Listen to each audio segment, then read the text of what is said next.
अल्पवयीन मुलांना गाडी देणं पालकांना आता महाग पडणार असून हिट अँड रनची आता दररोजच तपासणी होणार आहे.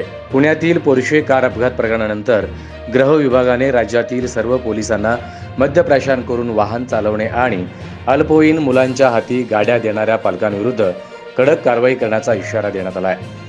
शहर पोलीस आयुक्तालयाच्या वाहतूक नियंत्रण शाखेच्या पोलिसांनी ठिकठिकाणी बॅरिकेडिंग लावून वाहनधारकांची तपासणी सुरू केली असून त्यामध्ये दोषी आढळणाऱ्या वाहन चालकांविरुद्ध थेट गंभीर स्वरूपाचा गुन्हा दाखल केला जाणार आहे. शहर वाहतूक नियंत्रण शाखेचे सहाय्यक पोलीस आयुक्त यशवंत गावारी यांनी ही माहिती दिली आहे.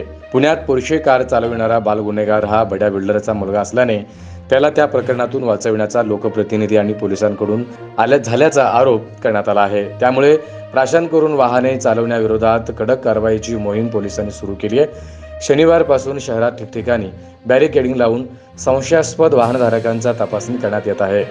विजापूर रस्त्यावरील सैफुल येथे पोलीस अधिकारी आणि कर्मचाऱ्यांनी अनेक दुचाकी आणि चारचाकी वाहने थांबवून चालकांची तपासणी केली. वाहन चालकांविरोधात वाहन चालवण्याचा परवाना आहे का, तो सज्ञान आहे का, वाहनाचे इन्शुरन्स, पीयूसी आदी कागदपत्रांची तपासणी केली जात आहे. अल्पवयीन पाल्याच्या हाती पालकांनी कोणतेही वाहन चालवण्यासाठी देऊ नये. सज्ञान असूनही वाहन चालविण्याचा परवाना नसेल तर कायदेशीर कारवाई होऊ शकते. मद्यप्राशन करून वाहन चालविल्याचे निदर्शनास आल्यास संबंधित व्यक्तीवरती गुन्हा दाखल केला जाणार आहे. त्यानंतर त्या व्यक्तीला शिक्षा आणि दंड या दोन्ही कारवाईला सामोरे जावं लागेल. त्यासाठी वाहन चालकांनी दक्षता घ्यावी असं आवाहन पोलिसांनी केलं आहे.